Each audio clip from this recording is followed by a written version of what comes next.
Dude, thank you so much for flying over to Dubai for the weekend. How was it? It's been a great weekend. Yeah, landed on Thursday, obviously now Monday. So yeah, it's been a great couple of days catching up with you, catching up with all the other coaches. Yeah, it's always very inspirational and yeah, good fun. Favorite parts of it? Definitely catching up with the coaches. Yep. I think it's more of it's just those questions that you ask, the insights that you don't necessarily think are going to come up.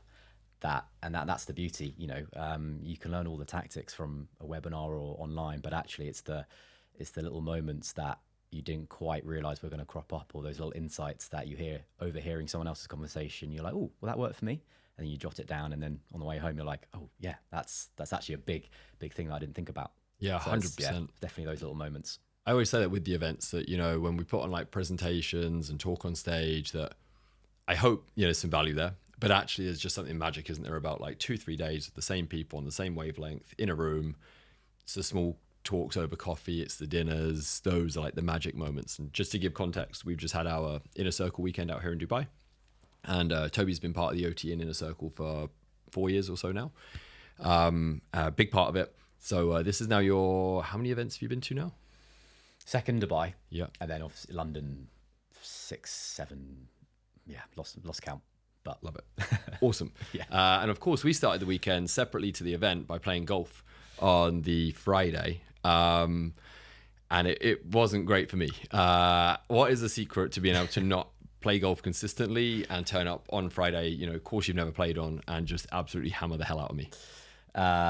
Start early, which is such an annoying question, but it's like skiing. It's like if you can pick it up when you're younger, you get the foundations, and then when you play more, you just get better and better. But those listening, by no means I'm not a pro or an expert, so don't expect to play with me and then think, oh, you're not as good as No, I was thinking out.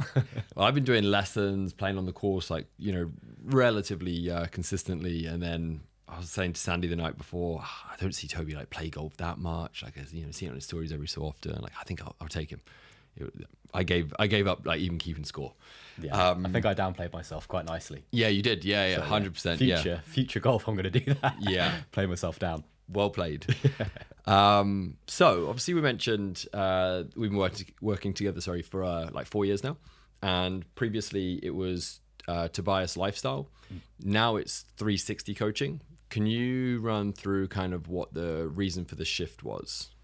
Yeah, so when I first started, it's literally 4 years this month, and then COVID obviously happened, and I went part-time at my PT gym, and when you start out, you don't really know what to name. You don't really know what's happening. So I just thought, Tobias, quite a unique name, not that popular, so that might stand out a little bit. And yeah, I've always been into, not just training, not just nutrition. So I went for Tobias Lifestyle. It was, decent start, stood out a little bit.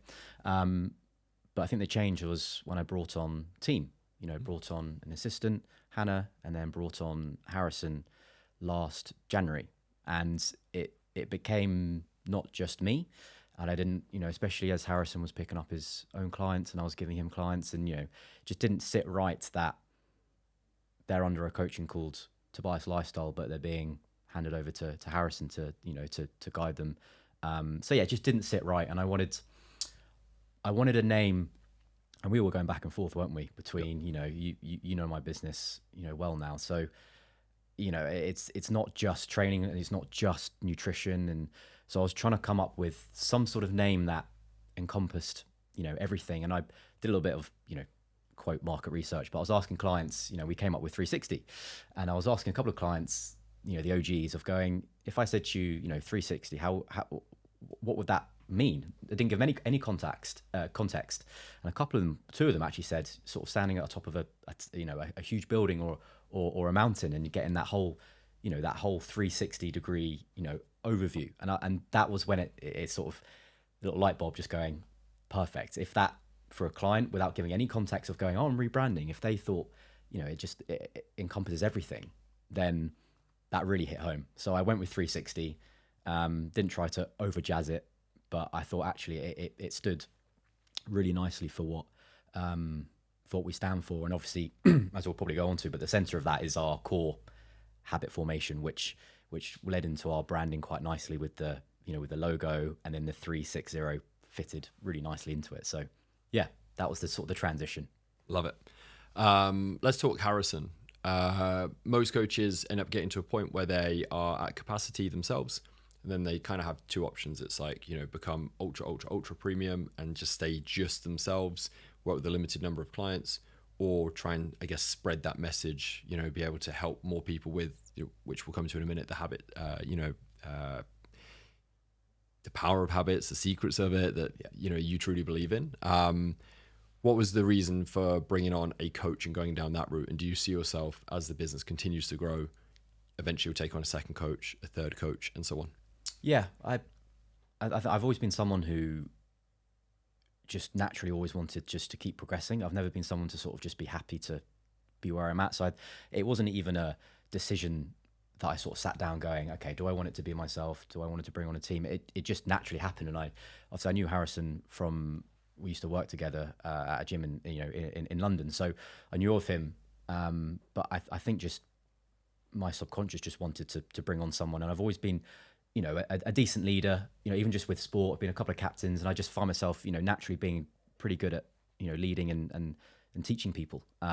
So it was just a natural progression. It wasn't like this is where I'm going to go. It was just, right, let's bring on another coach. Let's take Harrison through the learnings that I did, the habit learnings. And here we are, nearly 18 months later, and he's absolutely smashing it. And it's great to have someone to bounce ideas off and sort of talk the same language around habits and understand and problem solve. It's good fun. And I think at some point, when we max out Harrison, which for us is always quite low numbers, purely because we give so much time of weekly phone calls and monthly habit builders, because we've got so much to teach our clients, not just here's calories, here's training, let's catch up once a month. Is actually going, right, we need to try get our message across and our education around the mechanisms of habit formation to create that long-term consistency.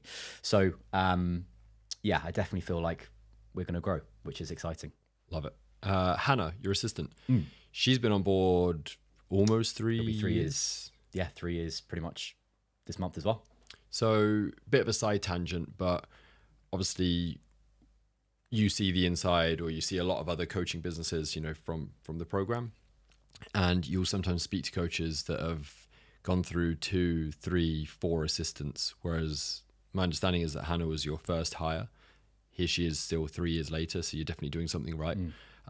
When it comes to hiring, what do you think you've done differently? Do you feel it's once somebody's in, did you run through quite a stringent hiring process and filtered out rather than just rush it and go, yes, this person will do? If a coach is listening to this and they're looking at bringing on either a coach or an assistant or so on, what advice have you got? Yeah, and over the weekend, we were in one of the breakout rooms. I think one of the coaches was, everyone here has definitely gone through more than one coach or more than one assistant. Everyone put their hand up, and I was sort of like, I haven't, but I sort of just didn't want to, bring that up. But I definitely think the hiring process was pretty extensive, even though it was my first hire. But I did my, not research, but obviously I listened to you, and we I think back then it was sort of really picking up the EA, wasn't it? So you definitely did some trainings, but I also did my own sort of knowledge of going, right, you don't want to just hire fast, because then you have to keep doing it, and it's so much time and effort, teaching someone. So went through a real extensive hiring process, and I think the most important thing was actually I got an external opinion. My partner at the time, Vicky, because obviously I know all the business, the insides of it, but actually we obviously set tasks and messages, and we put it all in an Excel sheet, candidate 1, 2, 3, 4, all their answers. And actually I got Vicky to overview it and get her insight and what she thought from a third party perspective. Nice. Just to go, just that, the way that person worded that in that paragraph, really clear and concise. And I maybe didn't pick that up. So I think definitely one advice would be to get an external. It's like, when you write an essay at uni, you get someone else to read it. Just a second set of eyes, don't you? Just give it a sense check. Exactly. And those people will pick up things that you never even noticed. So definitely get an external view of, even if you just go, right, I think of this, what do you think? That's definitely number one. And then I think I was really, from get-go, really hot on meeting weekly. We have a team meeting every week. Every 14 days, me and Hannah jump on a call. Every 7 days, me and Harrison jump on a call. because there's always stuff that you can talk about and improve. And, you know, I'm even taking Hannah through habit builders. Nice. To teach her actually how to improve her water intake and her productivity. Yeah. So I think the more I can teach her, the more, one, she'll improve her own health and fitness, but actually she can relate more to the clients as well. So I think the second advice would be to jump on calls early and teach and be clear and set the standards, set the values from early on, because it's very hard to change people once they're in their own way of doing something. So mold them early. Yeah. And almost like indoctrinate them into loving the business and truly believing in it. Like I feel that a lot of coaches, when they take on assistants, sometimes it's almost like that assistant is just like a forgotten about like plug-in to the business, like just convenient at sometimes and inconvenient at others. Whereas like in my case with Sheena, you know, she's coming into her 4th year with us maybe.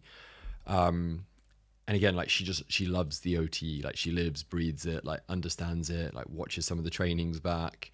I feel when you do that, like just when they're communicating with either prospects or clients, whatever their role may be, there's that level of conviction versus them just looking at this as like a little side hustle or something.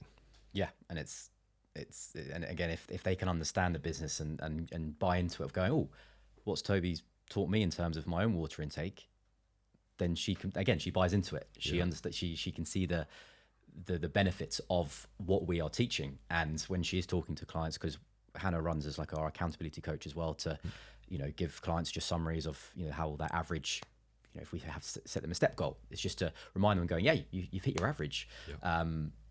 And if she's communicating with clients, she can use languages and relate to them rather than just feeling like they're reading off a script, which I think people can pick up on pretty quickly. Subconsciously or consciously. 100%. Yeah. Let's segue into habits. So this is like your USP. You got referred to over the weekend as the habits guy, which is like a really positive sign. So from the outside, listening to habits sounds, let's just call a spade, like it sounds boring, right? It's like, yeah, we know that we should do things consistently, but actually like it really is the secret sauce to everything that you do. So how do you go down the rabbit hole of habits? Was it like just a personal thing for yourself? Did you go through it for your own reasons, or did you always do it like with clients in mind for their adherence? Run us through it. So I feel like most people in their lifetime have 2 or 3 and it sounds so cliche, but life-changing light bulb moments where you just sort of get taken back by, how have I not thought of this before? And it was, I will never forget, and it's so clear in my head. It was in lockdown. It must have been maybe 6 weeks into lockdown, something like that. I was in my cold garage at home. My 18-year-old self put together a gym, and also I was at home with my mum and dad, and I was on the treadmill just walking, just listening to podcasts, Dr. Chatterjee, and I was in that space of just listening to podcasts, and I knew, especially social media has now grown, everyone knows what a calorie deficit is. Everyone knows how to lose weight, move more, eat less, create a calorie deficit. That word is, has been around for a while now. So most people know, coaches, Gen Pop, they know the understandings of how to lose body fat or how to lose weight. But there was something in me of just going, why can't people actually consistently do this? What is it? You've got the spectrum of knowledge people know, but the other end is actually action taking it and being able to do it consistently. And there was just this huge gray area of there is something missing.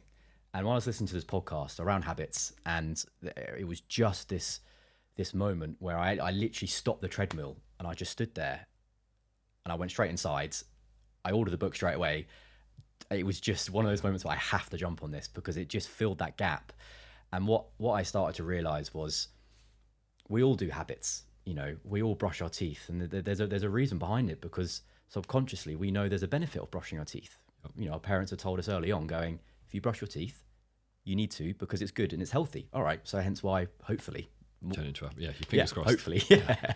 It just becomes a part of us. Yeah. So I was like, if I can learn that the why is that, and obviously that was a part of it of it's beneficial for us, but there's other reasons of why can some people lose weight and keep it off, and why most people can't. What is the reason, rather than people themselves just going, oh, it's my fault, I'm the lazy one, it's because I've got low willpower, I'm the pathetic one. And I'm like, that's not, it's sad to see that, because people are putting themselves down because they can't lose weight.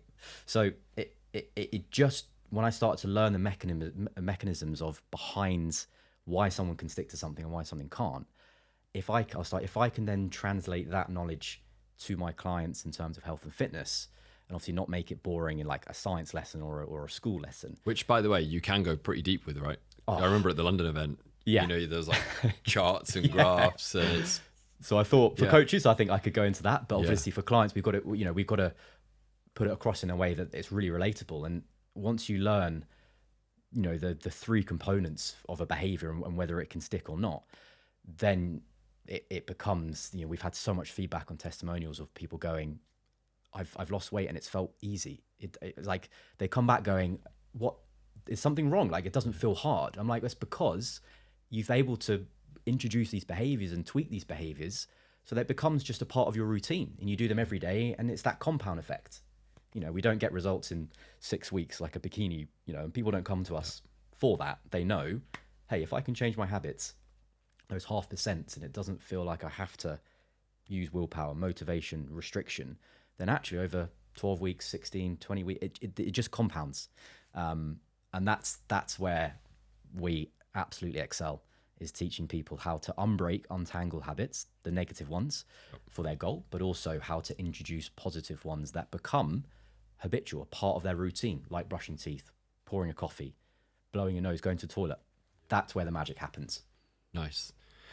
So that sounds to me like you've really like struck gold from a client results perspective. How about with the marketing? Like going in on a niche, were you nervous to do so? Did you go through the thought process of like, am I going to exclude X amount of people that aren't interested in this? Did you just get that gut feeling that actually like this is going to attract a better type of client for me if I just know exactly who I'm trying to target? How have you found it from a message marketing perspective, being able to very laser focus on one person? Yeah, I knew what this sort of filling the gap of this habits, I knew it was going to relate to a lot of people if I was able to translate it in a way. And this is probably the biggest thing that we struggle with is, as we said, talking about habits isn't exciting, especially across Instagram where people just want quick things and quick fixes. So yeah, it took me a while to realize. And what sort of confused me a little bit was when I was talking about habits, I think the last Dubai event, coaches were like, oh, you need to talk, because obviously I was going into in depth about the mechanisms, and to a coach that's interesting because they like education and learning, and a lot of coaches was like, you need to talk more about this on Instagram. I was like, oh, okay. So I went away on Instagram, I was talking about all these mechanisms, but I thought after a while, Mary from Sheffield, who's 45, doesn't want to be learning about, you know, the power of, you know, prompts or the ability to change. I was like, that they don't want to hear that. So I started to then realize and actually going, okay, what's the end product of learning about habits? How can habits benefit you in terms of losing weight or building confidence? So it's been a journey and a transition of learning actually what do people want to hear, but obviously put it in a way that makes us different, of going, okay, habits are great because of this, rather than going, you need to do habits and then just sort of leave it at that. So yeah, it's definitely been a transition of the message in you know, putting it across in the right way, attractive way. And there's always so many parallels that can be sort of brought from, you know, fitness type clients into business, right? Do you use these habits to allow you to easily produce content? Like most coaches that we speak to, what's the biggest bottleneck? It's typically like producing high level content consistently. You're one of the most consistent people that I know.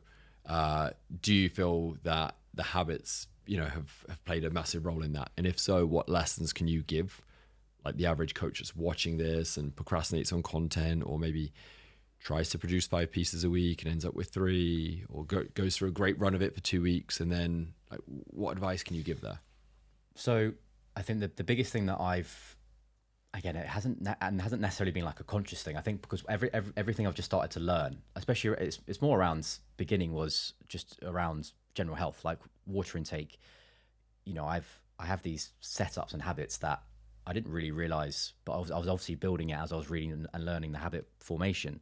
So definitely around water intake and just general health. But then obviously it transitioned into business. And I think the biggest thing that people get used to, or that's the biggest obstacle, is the emotion of overwhelm.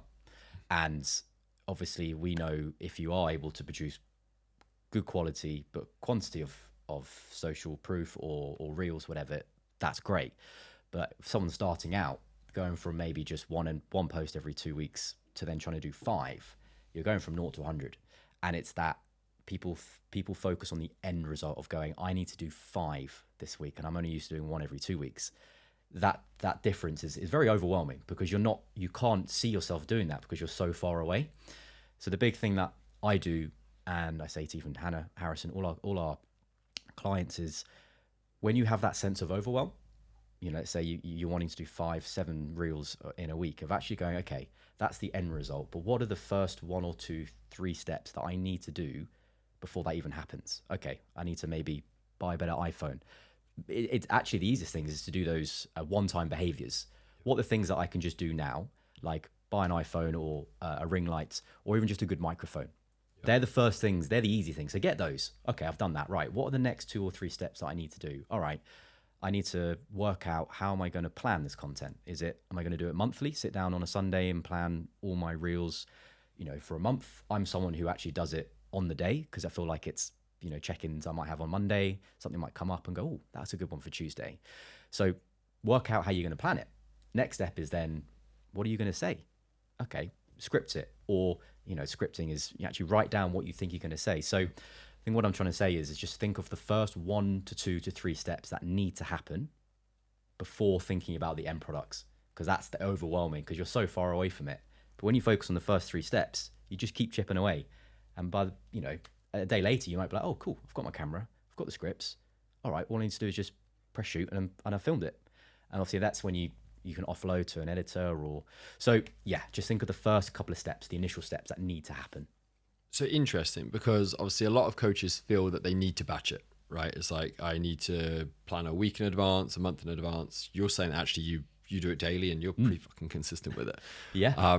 So is that turning, like, do you have like the same time of day to do that? Is it like, 11 a.m. every day is my content production time? How do you get that initial trigger daily if you're doing this? So like myself, for example, if I had to sit and write like a script for a reel 5 days a week, Monday to Friday, I've bought my ring light, I've got my mic.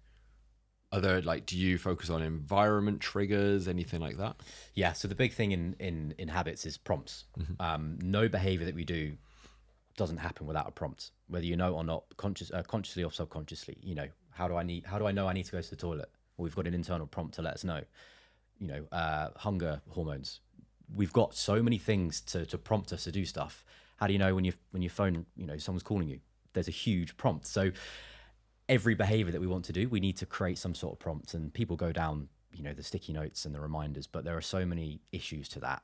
So the big thing that I have, and I have done since day one, is I bought a Get Shit Done literally planner, and I stick it underneath my computer, which is where I spend most of my time, so that easily that's a visual prompt.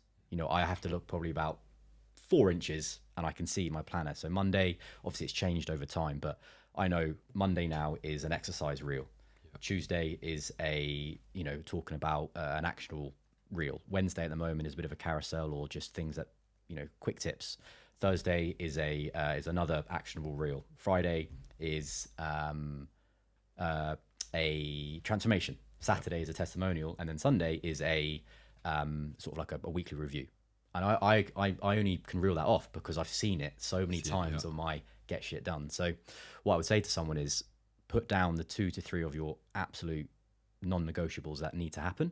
Don't write 50 or 10, because again, you'll get that overwhelm. Yeah. Put the core ones that need to happen every week, stick it somewhere that you can just see it multiple times a day, and that can just act as a visual prompt. When you first sit down, you look down, oh yeah, right, today is exercise tutorial day, and then it's up to you how you then get that done, if that makes sense. Yep. You mentioned also about like untangling and breaking bad habits. So let's say that somebody's got a YouTube addiction where they will sit on the sofa at the end of the day and like have the option to be productive and do. And when I talk end of day, I'm talking like 6, 7 p.m. So it's like, I could still do some work. Switched off, I've got off the back of X amount of coaching calls.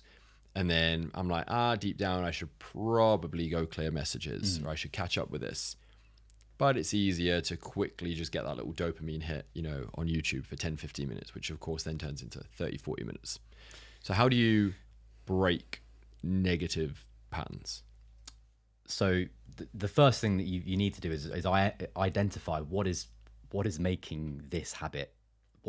Why am I doing this so easily? Yeah. And unfortunately with apps, the design of apps are clever. They make it as easy as possible to use. Am I right in thinking that they're actually designed to form habits? Yeah. Which is ironic. Yeah. Instagram. Yeah. There's a reason why there is over 1 billion, users on Instagram, and the whole malarkey of it takes 66 days to form a habit is complete nonsense. Yep. It did not take me and you 66 days to become an Instagram user.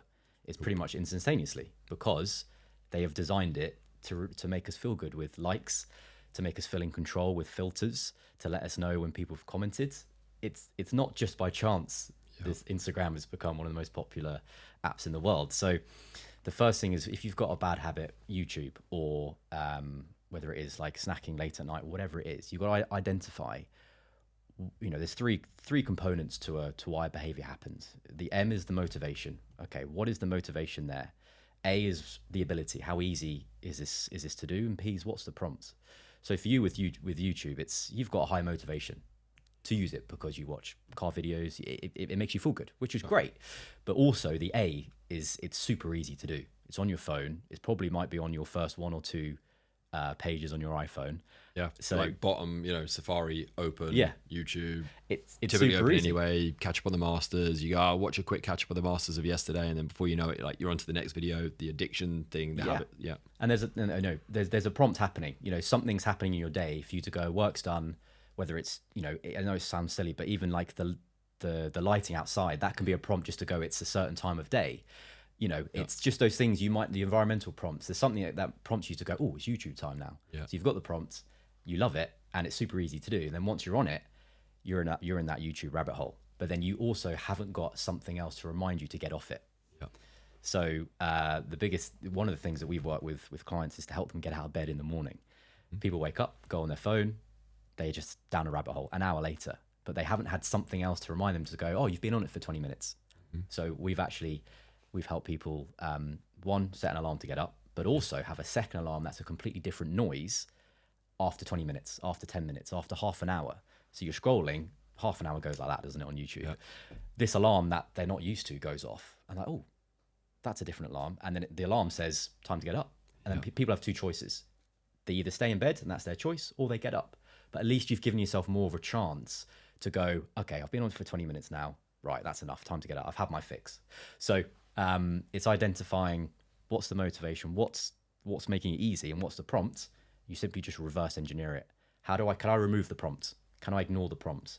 How do I make this habit harder to do? Can I move it to a different location where it's more effort? Can I, snacking, can I move snacks to a higher drawer or cupboard and put it behind stuff, so the effort to get it is harder? Yep. And then lastly, the last thing you want to do is, how do I demotivate myself, which is basically like the last straw, and that demotivating tends to be the first thing people go to. They put a picture up of them 20 years ago on the fridge, and it's not a positive relationship to want to change, because you're always like, oh, that used to be me. That's a negative. So that's the last thing you want to do. Last resort. Yeah. So remove the prompt, make it harder, and then try demotivate yourself. And that's how you untangle a bad habit. Nice. Yeah, perfect. Content. Reels. You've been paying a lot of attention recently to your reels, to scripting them, to put them in a slightly different way. Give us an update. Has it been worth the extra work? What's changed compared to how you used to do them? What's the benefits at the moment?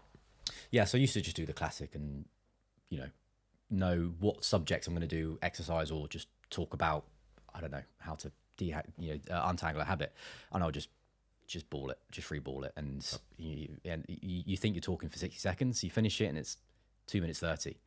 And we all know at the moment, Instagram is not a platform for 2, 3 minute, 4 minute videos. So I don't know, I was getting 50 views, 100 views, not even that. And I was just a bit like, what's going on? Obviously, then we went through the whole scripting it, and people want quick, actionable tips. They can go away and go, right, okay, I understand the premises of what Toby's talking about, but actually there's two or three things that I can go away and do straight away, which is great. People want to feel like that you can do something. And I think, remember at the weekend, you use an example of someone was just saying, hey, 3 things to be consistent. Yeah, like here are 3 tips to lose body fat. Number 1, you need to be consistent. And it's just like, everybody knows they need to be consistent. They don't know how to be consistent. Yeah. Which is where obviously you've then kind of got that unique mechanism to do that. When I see those videos, I sort of roll my eyes a little bit of just going, you got to give people more than that. People know consistent, or you got to stay disciplined. I'm like, dude, come on. Like, there's got to be more to it than that. You got to give something. So yeah, ever since making them shorter and actually writing and scripting and actually going, right, what's the opening line that is going to engage people? What's the body of the text that is going to be clear, concise, and what actions can I give? And obviously like a call to action, whether it's to follow me or just, drop me a message if you've got any other questions. And yeah, definitely more saves, definitely more engagement. Still a work in progress. I think I might have gone down too much of the highly edited. I think I want to come across a little bit more authentic and not as a edited Instagram profile. So I think I'm going to just mix up with some short, actionable tips in a reel, 60 seconds, 45, 30 seconds. But I think once a week I'll try to do a little bit more of a slightly longer, but less edited, just captions, and just people can hopefully see me being me and not knowing it being edited and etc. So yeah, a bit of a mix, but definitely a room for improvement, and it's a continuous journey. Nice. Always is. We've spoken about like the word motivation a few times, and let's talk business motivation. You, one of the first people that, 3.5 years ago, I think we were on a call. You've been in the OT for a while. We're talking, you were like, I've just realized like I'm not really that financially driven, like it's not the big numbers. Obviously my business is really based on getting people those first 5K month, first 7K, first 10K, 15K, whatever it may be. And the screenshots, whereas you were like, feels a bit one-dimensional, doesn't really hit an XK month, doesn't really motivate me. So what was motivating you? And then let's in a second run through kind of recently, you said that you've hit like a bit of a flat spot. What's now the new thing that we're going to say on camera and make sure it happens at the end of the year? Yeah, so I was PT from 2015 to 2020. So I think most PTs in-person PTs back then just go into it. You don't go into PTing for the money. You go into it because you have some sort of passion to help and improve. And I think a lot of people would agree with that as a PT.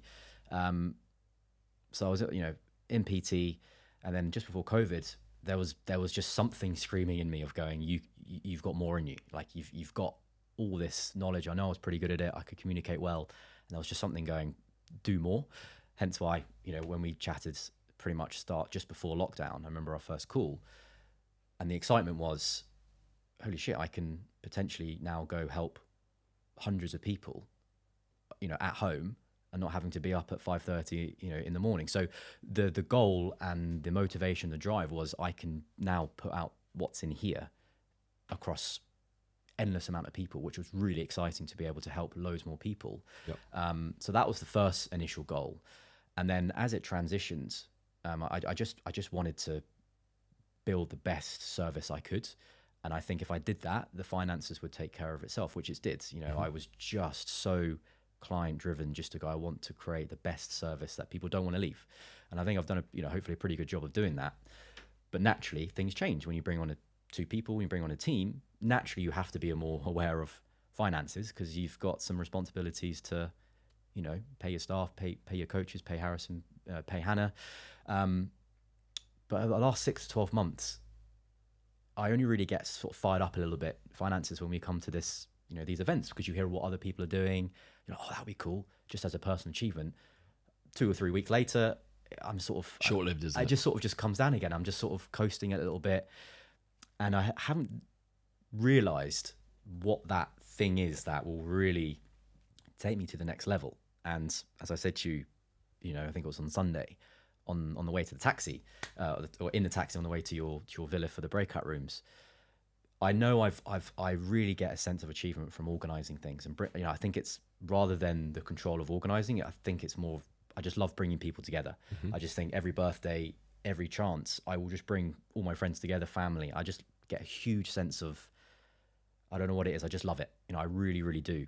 And even at Christmas, I love giving presents. I would much rather give 20 presents and receive nothing. I don't know what it is about that sense of it's just a big part of me. And on the way in the taxi, I just thought, if I can potentially start to give back to my family, especially mum and dad, who have done so much for me, and obviously we play golf. I had such an awesome time, and I want to play more international golf courses, sparring with my dad, who's played all over the world.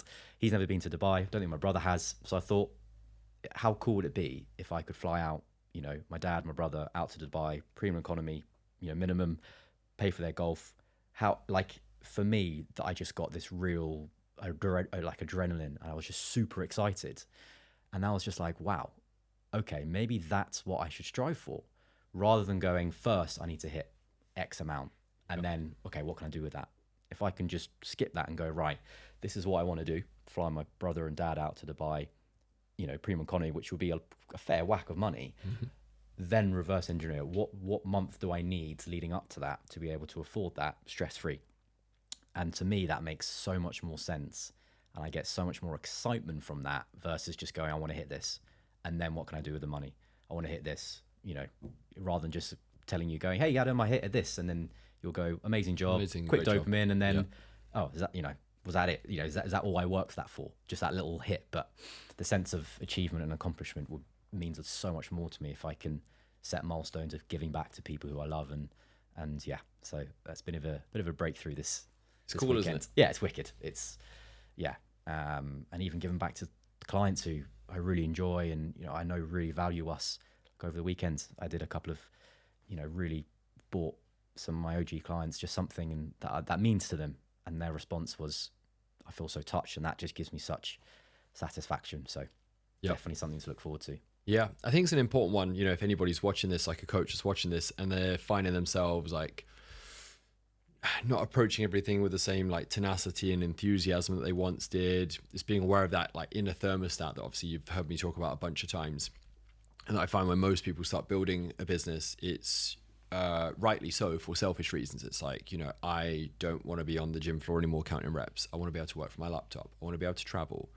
And then it becomes like you start, meeting your basic needs. Then it's like, oh wow, now I can eat in this restaurant and I can treat my partner and I to certain things.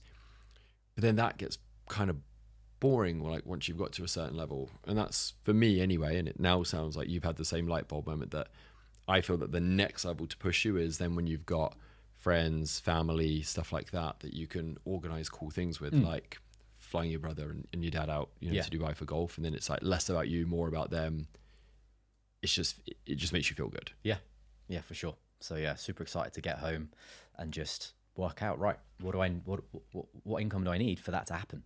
Yeah. And that, to me, there's something more deeper underneath the income than just seeing a number of going, cool, I can say to Adam, I've hit this, or say to my partner Vicky, like, hey, there's actually something, memories.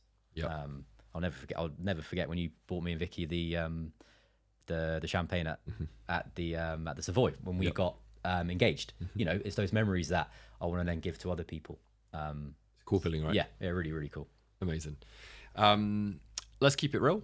A few months back, December time, you were going through a slow patch and like things just weren't connecting.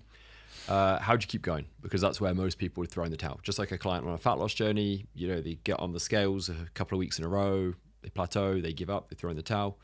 Easy when building a business, that if sales calls slow down and so on, it's like frustrating. We've all been there. What made you keep putting one foot in front of the other? And then just kind of knowing that it's like eventually going to turn around, which it has. Yeah, really good question. It's one of those ones where at the time you don't really sit down and go, right, what's going to keep me going? I think it's just, sounds really cliche, but I think you either have it or you don't. Like you build this business for a reason. Not, again, if you build it going, I want to earn X amount helping people, it can be a bit of a slippery slope. If you come into it going, I have this raw passion just to help people, there is just something in you, especially when you've built it over 3 years and you've now got people on board. So you have this sense of responsibility, you have this sense of, even to yourself, like, I'm not going to let myself down here. Like let's see what I'm made of. What can I do? And when you come out of those slow periods, it's actually like pretty cool just to see, right, I was up against the wall here, but they're like battle scars. I just knuckled down. You got to earn your stripes. Yeah. And you just knuckle down and ask questions, having your support, having Facebook, the inner circle, WhatsApp. It's just, if you shy away, it's going to eat you. It's going to tear you. It's going to tear you down. But you just got to ask questions, right? What are the one or two, three things that I can do? And the biggest thing for me was utilizing influencers. Yep. You know, they're on boards, and right, how do I utilize these guys? How do I teach them actually to put stories that are attractive rather than just doing another gym session? It's actually going, right, why?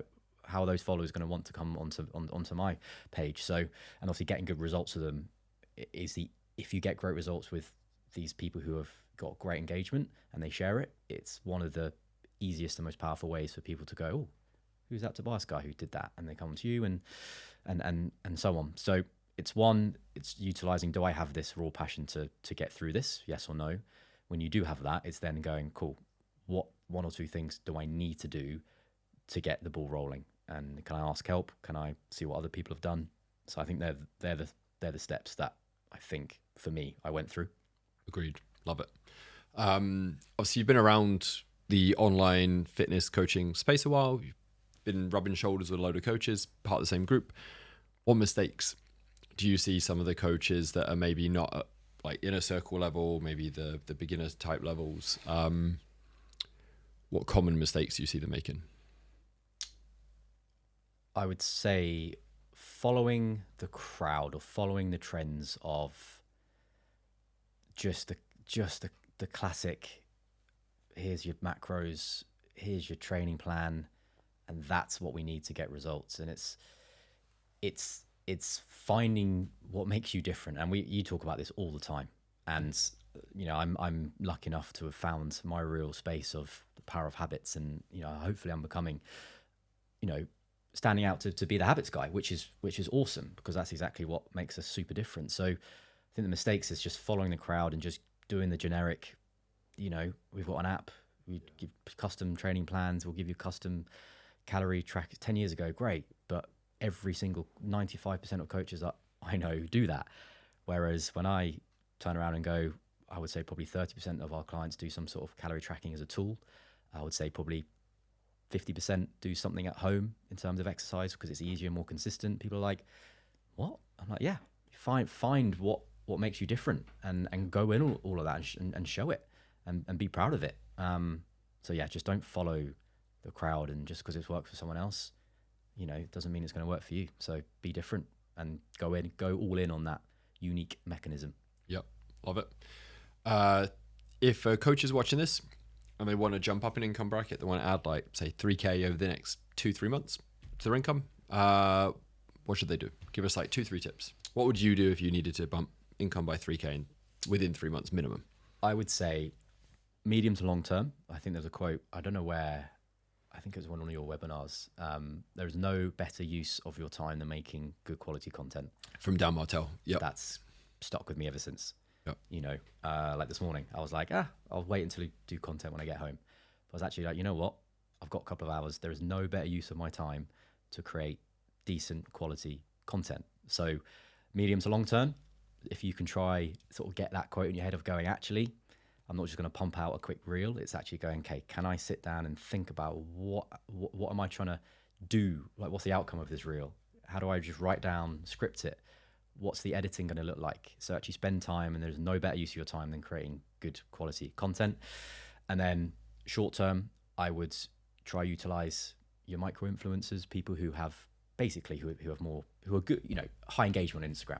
Yep. Can you work with people for free? Put all your effort in, and at the end of that, if you can get a good result, whether it is a transformation or a testimonial, screenshots, get them to share it. That is the easiest way to get new eyes, which is quite hard to do these days on Instagram because everyone's on it. So you got to stand out from the crowd. So utilize those people who have higher engagement. And I think the lastly would be that calendar that I had, the get shit done, and have it as a visual prompt. 2 or 3, absolute those big rocks that you need to do every single week. That's just going to keep things just ticking over. Yeah, I think I'll probably leave it at that. Spot on. Love it. Let's do 2 things to finish. Number 1 is if somebody's watching this, they're not already aware of you or following you, what's the best way for somebody to come across your content? Instagram. So Tobias Lynes 360. Really simple. Yeah, it's Instagram. You know, I don't try spread myself too thin. Perfect. which is, I know, is another big Yeah, thing the you one say. thing, So, focus. yeah. Yep, love it. So Instagram. And then if we've got, so the majority of coaches watching this are probably going to be part of the OTE already, / Inner Circle. But if there's a coach watching this that is looking to potentially work with myself and the OTE, what advice would you give them? What would you say to somebody that's like, oh, you know, there's so many business coaches out there. Who do I go with? It's expensive. It's a risk. What would you say? All you all you need to do is go onto Adam's Instagram and look at the countless testimonials, screenshots. They are raw. They're not, fake. They're not like planned. It's just coaches just wanting to share how well they've done. And like for someone like me who came into online, I had zero direction. I first talked to you and wanted to do 6 different programs. I wanted to do a female glute, female fat loss, muscle building male, and you were just like, let's just do one subscription. I was like, it's just, you need direction, you need guidance, and you need a game plan. So the structure that you've put in, whether it is the roadmaps, whether it's the webinars, what I like in you and the OT is the constant strive to keep improving. You're never standing still, which is what I love. And it's exactly what I think we've got both creative minds, and I know you're in the background just thinking, how do I keep improving? How do I keep improving? Which is why I'm still here 4 years later. I've seen the OT evolve massively over 4 years, and it's super cool to see. So if anyone's out there literally thinking, okay, why Adam? I honestly think it's the best thing you could ever do for your business, for finances, for everything. So just get involved, and you could be here one day talking about your own journey, which is epic. Appreciate that. Thank you. If you are watching this, you're a coach and that hasn't convinced you, then and you just want to like swipe from some free shit, then just message me on Instagram. So at AdamHaley1. You're probably watching this on YouTube, and then just message me and ask for any of my DM scripts, sales scripts, trainings on how to put an offer together, DM process videos. Just give me like 1 or 2 resources that sound good to you. I'll send over free of charge, zero catch. Hope it's been useful. Toby, massive thank you for flying out here to Dubai and giving up your time to do this. My pleasure. Thank you.